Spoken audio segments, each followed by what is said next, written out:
The show opens in a pawn shop, where we see a group of people carrying out some sort of deal. Moments later, the seller, Marco, opens a suitcase and shows a simple key for room number 10. Then, the shop employee, Jake, grabs a portable door from his suitcase and tries the key. As he unlocks the door, a bright light appears, and he is excited to learn that the key is real. He then calls his boss, who immediately transfers $2 million to Marco's account. At that moment, a group of men burst into the room, causing havoc. Their leader, Weasel, takes out a pen from his pocket and claims that Marco sold something that belongs to him. He demands the key back, but Jake refuses to give it to him. So, Weasel attacks him with his pen, and a flash of light is seen from outside the shop. After some time, Detective Joe Miller, with his partner, Lou DiStefano, arrives at the pawn shop to examine the crime scene. There, they notice Jake pinned to the wall, badly burned and deceased. As they look up to the ceiling, they are shocked to see Marco's body hanging and severely burned. Joe remarks that the entire shop smells like someone has barbecued there. The detectives don't believe it's a robbery, since the cash machine in the register is still intact, and because it looks like the devil just ate Taco Bell and then shat his pants in here. Later, their forensic scientist, Dr. Martin Ruber, examines the dead bodies and discovers some strange things. He realizes that although their entire body is burned, their clothes are still intact. During their investigation, the detectives learn that the pawn shop is owned by a businessman named Carl, and Jake used to work for him. They also find out about a potential witness, a boy named Iggy, who is spotted nearby. Elsewhere, we see Weasel, furious in his car. That's how I imagine Weasel ordering his guys to track down Iggy. It appears that the boy has stolen the key and fled from them. Elsewhere, Joe and Lou notice Iggy on the road and approach him for a conversation. However, he runs away from them and uses the key to enter a bathroom. Seconds later, when Joe opens the bathroom door, the boy is nowhere to be seen. In the next scene, we get to know more about our protagonist, Joe. He recently got divorced with his wife, and they are currently in a custody battle for their daughter, Anna. Later, while having dinner, Joe receives news that Iggy has been arrested, so he quickly rushes to the police station with his daughter. In his office, he assures Iggy that he will protect him and asks about what happened in the pawn shop. However, the boy refuses to disclose any information, claiming that it is for his own good. When Joe continues to pressure him for the truth, he again uses the key and magically transports himself somewhere else. The next day, Joe and Lou meet with Carl, the owner of the pawn shop. They inquire why Jake called him before his death, to which Carl explains that he wanted to close the shop early since the business is slow. He also claims to have no information about the murder. Elsewhere, Iggy is walking through a parking lot while talking on his cell phone. Out of nowhere, a car attempts to run him over, but he quickly dodges it. Two men then exit the car and start shooting at him. Iggy gets hit with one of the bullets, but he manages to teleport just before they get to him. Meanwhile, Joe and Anna are at home when they hear strange noises coming from the closet. Joe goes to check and notices that the door has been opened. He then approaches the door, and suddenly, Iggy appears out of nowhere. He is badly injured, and in his final moments, he gives the key to Joe, claiming that it opens every door, especially the one to Yo Mama's house. He jokes, and then he dies. After he passes away, Joe promptly contacts the police to report the incident. Later that night, while lying in bed, he gets curious about what Iggy said earlier, so he takes the key and opens his closet, but instead of a closet, he arrives in a strange room. When he looks out the window, he sees a desert and a sign that says motel. Joe closes and reopens the door, and this time he finds himself on a beach. Surprised, he steps outside briefly before returning to the room. Meanwhile, at his home, Martin examines old case files of victims with burns similar to those at the pawn shop. He is horrified to discover that one of the victims had swallowed a motel key. The following morning, Anna takes the key from her father, and she also arrives at the motel room. This leaves her completely speechless. Later, she tells her dad that things keep disappearing from this room. To prove her point, Anna opens the door with the key and places some stuffed toys inside. When she closes and opens the door again, they notice that the toys have vanished. Joe is shocked to see this, and he asks his daughter to keep it a secret. His daughter asks what the hell he did with her toys. That afternoon, Joe summons Lou to his house and tells him everything about the key. The two then proceed to the room, where Lou gets terrified, but Joe assures him that as long as they have the key, they are safe.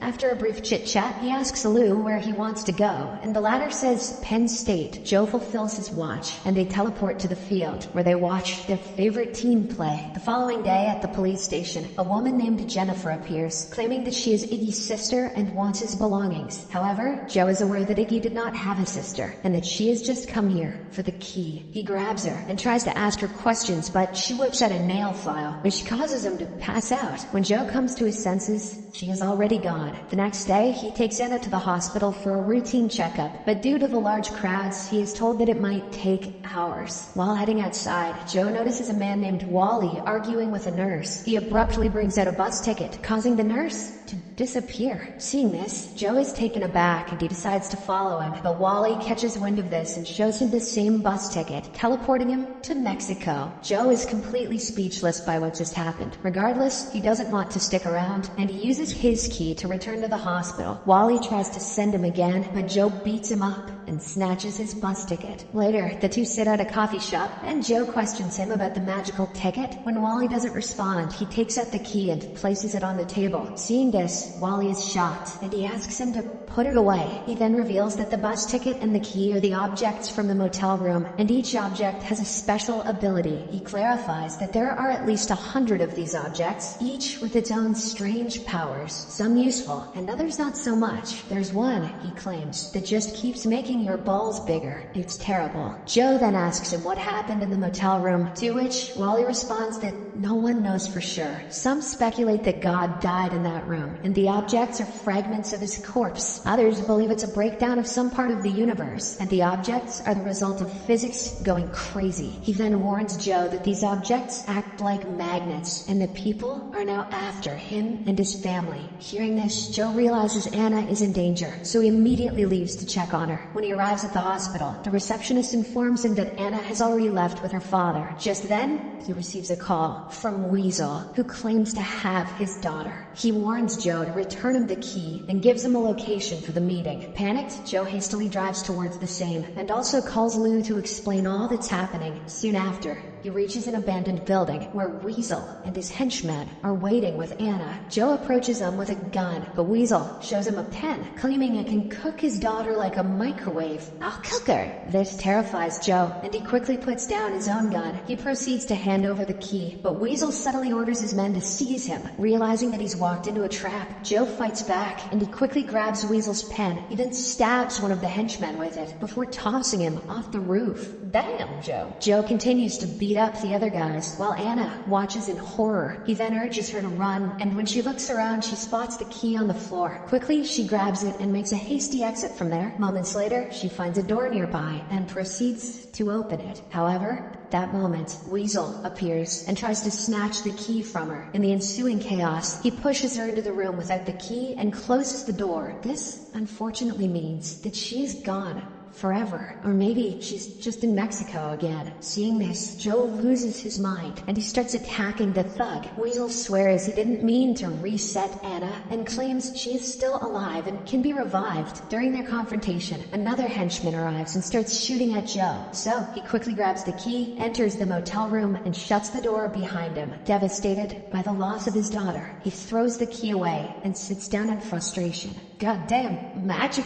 The next day, Joe doesn't know how to bring back his daughter, so he decides to hide in the motel room. Later, Lou calls and asks him to return, promising that they will solve the problem together. He reveals that the officers found Anna's blood in the area, and they suspect that Joe kidnapped her. Hearing this, Joe is shocked, and he finally decides to come out. He later goes to Wally and explains the situation to him. He claims that he is willing to go to any lengths to get his daughter back. Wally then explains that when two objects come together, they react and reveal new powers. So, he advises Joe to gather the necessary objects and combine them with the key to unlock the place where Anna might be. Upon returning home, Joe finds Jennifer's business card with her address. She wants to talk to him about something very important. Joe goes to the said location and meets her discreetly. He asks what she wants, to which she replies that she is part of a secret group called Legion, whose mission is to remove these objects from public use to prevent their powers from being misused. She asks for the key, stating that her group can help him find his daughter, but Joe refuses. Jennifer then tries to knock him out with her nail file, but Joe cleverly snatches it away. These people should really glue these things to their hands. Meanwhile, Carl is in his office, and it's revealed that he is also an object collector. We learn that Weasel used to work for him before betraying him and running away. Now, Carl instructs his henchmen to find the key as quickly as possible. Later, Joe finds Weasel and drags him into the motel room. He asks where he can get the object that can bring back his daughter. After some minutes of intense talk, they finally make a deal. Weasel will help rescue Anna in exchange for the key. Before they begin, Joe collects all of Weasel's belongings and places them in the motel room. He wants to ensure Weasel doesn't have any powerful objects that could be used against him. Based on his earlier discovery with Anna, Joe knows that when the door is closed with the key outside the room, anything that isn't its object disappears. So, when he opens the door again, he only finds Weasel's special pen. He keeps the pen for himself, and the two start their mission. Later, Weasel presents a map showing the layout of the motel room and the initial positions of all objects in the room. After some deep investigation, they discover that there is a specific prime object that can help them find Anna. This object turns out to be a tabletop clock that is in Carl's possession. So, the two sneak into his home to steal the clock. Carl soon learns of the intrusion and orders his henchmen to kill them. The two successfully find the table clock in the house. However, they have trouble exiting because there are no doorknobs nearby. Using Weasel's pen, they electrocute the security system and open a bulletproof glass door. Once inside, Joe starts tearing down the wall with an axe. At this moment, Carl and his henchmen arrive and try to shatter the glass door using different tools. By the time they succeed, the duo finally discovers a hidden door behind the wall and quickly escapes. In the next scene, Joe tries to use the clock, but it does not lead him to Anna, making him frustrated. Weasel then asks him for the key, but Joe refuses since he hasn't found his daughter yet. This leads to an argument, and Joe ends up sending Weasel back to Carl's house to face his fate. Weasel can't stop getting played. Afterward, he meets Lou and decides to come clean with the police about the strange occurrences, but at that moment, he receives a call from Martin, who claims to have found some important information about the key. The duo goes to meet him, and Martin begins explaining the power of the key. He asks to see the mysterious motel room, so Joe opens the door and takes him inside. This excites Martin, and he acts like he has seen God. He then insists that they should keep the key for themselves. Joe states that he has made his decision and is giving it to the police, but Martin claims he won't let this happen and shoots Lou in the chest,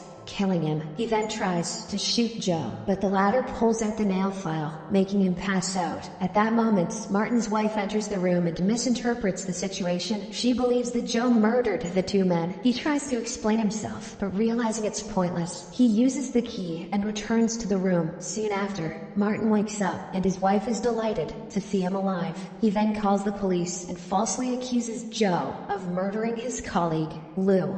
Subscribe for more videos like this. Turn on notifications and leave a like to help the channel out. Thank you for watching.